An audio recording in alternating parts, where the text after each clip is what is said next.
Well, I guess I'm gonna have to report you. I'll take 2 sins off for this hilariousness, but then add 1 back for Wild Style taking off her mask for any reason during this mission. The little detail of Vitruvius drinking from the couch cup here is just so goddamn hilarious to me that I must remove a sin. What I'm about to tell you will change the course of history.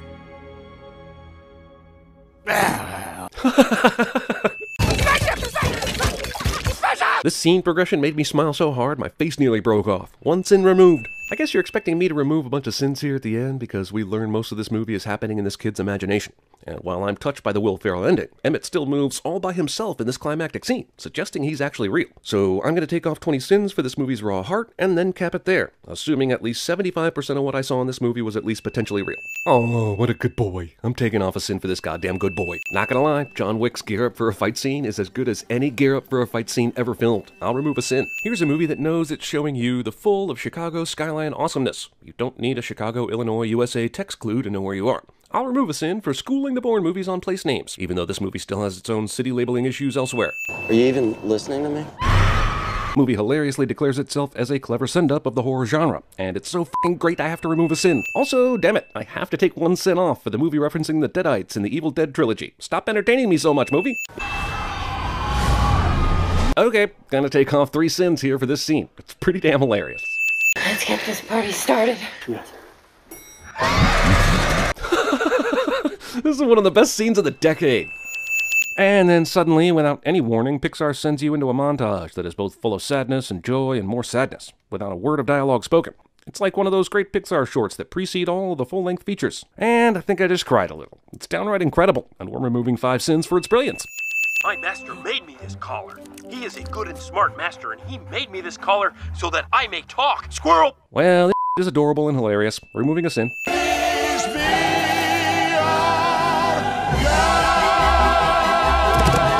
This song is just one of the greatest Disney musical numbers of all time. I'm smiling so widely I must remove 3 sins. Jesus, this shot is amazing. It's like a great camera technique from an actual movie. And this shit's animated. And it's from 1991. 3 more sins off before I get too excited. I'm going to remove 3 sins because Eva Mendes exists.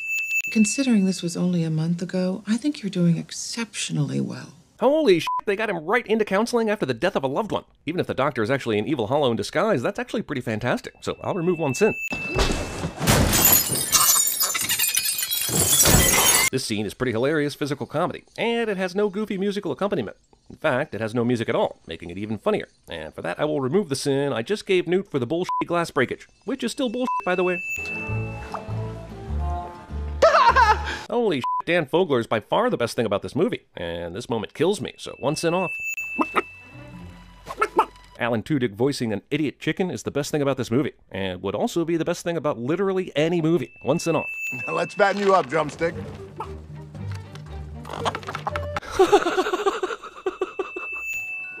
Seriously, I can't decide if Alan Tudyk was overpaid for this voice role or underpaid. He does so little, but it's all so awesome. That's 3 sins removed so far, and they're all Tudyk.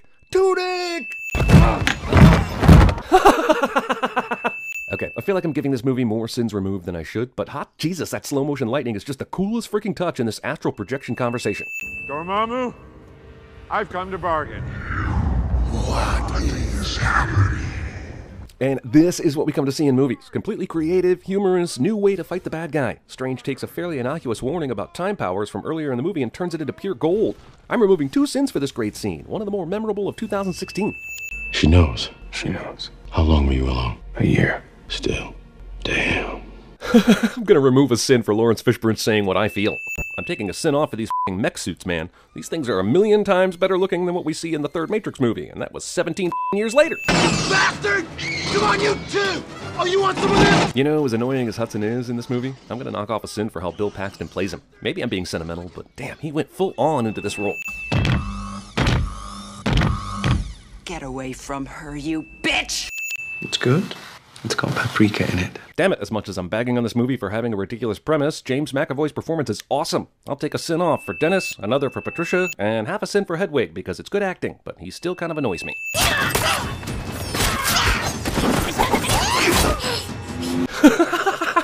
Hit girl, eat your heart out.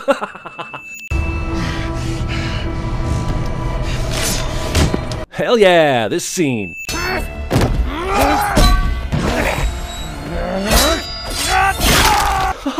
Okay, this film's action is brutal and excellent and worth a sin off. I've heard people too. This little girl, she kills this role. She's so awesome I'll take off yet another sin. Logan movie finally gives Wolverine fans something they've been wanting for 8 movies, Berserker mode, and it's f***ing awesome.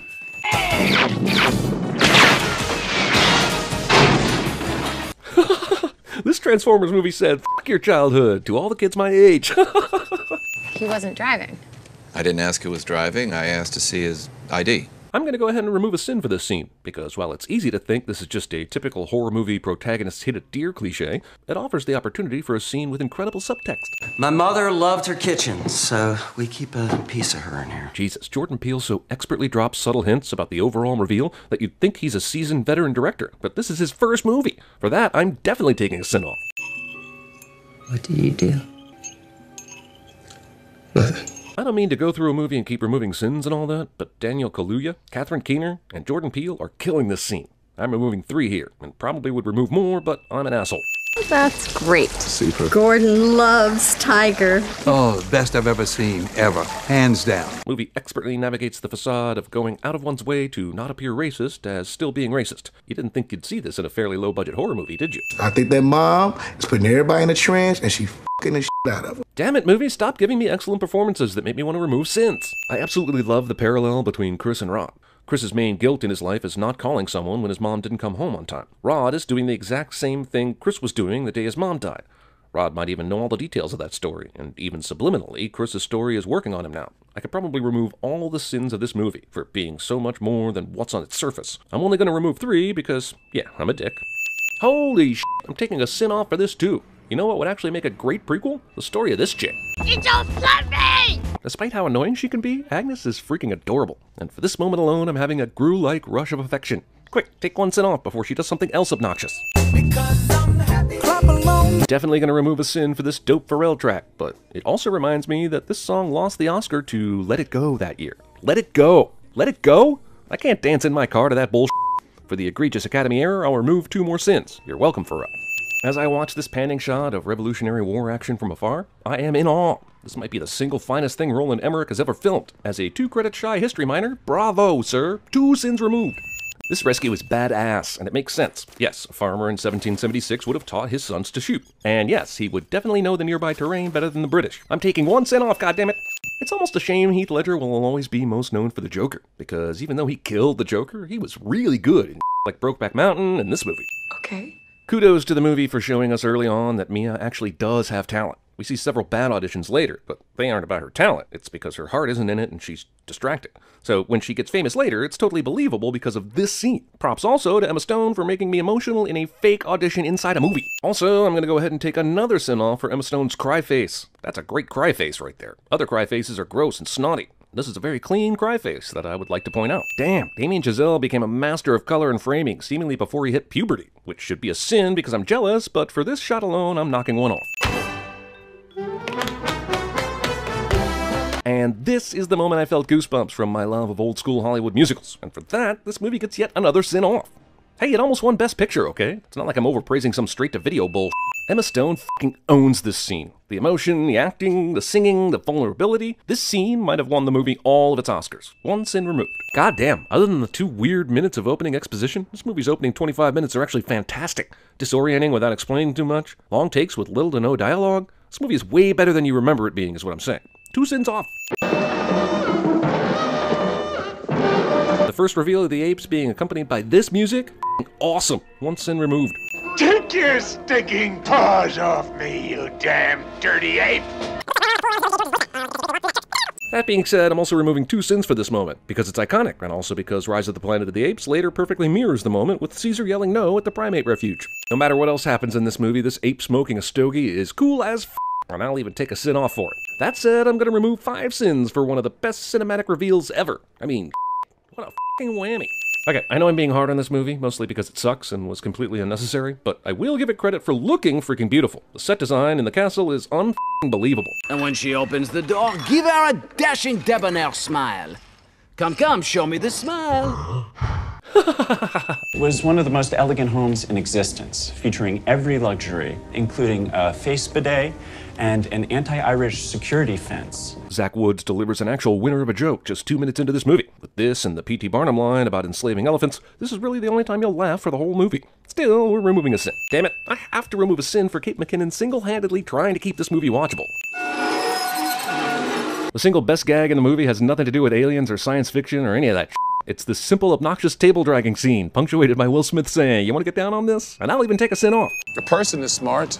People are dumb, panicky, dangerous animals, and you know it. Gonna remove a sin for the big truth bomb in a summer action comedy. What a great line. I don't think Vincent D'Onofrio gets enough credit for playing this character. He is f***ing phenomenal.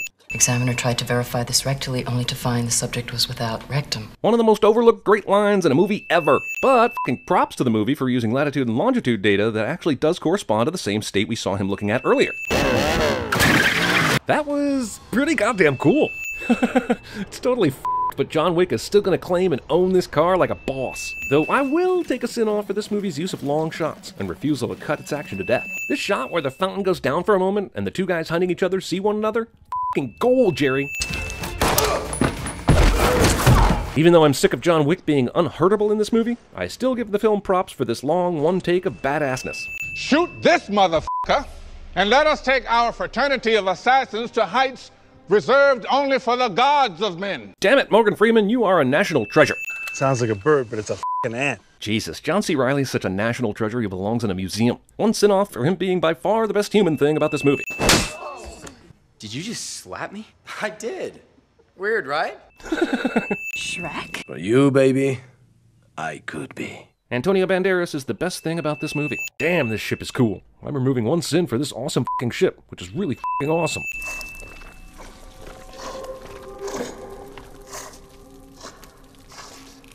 One sin off for Fassbender's incredible performance here. Some of the most chilling stuff in the film.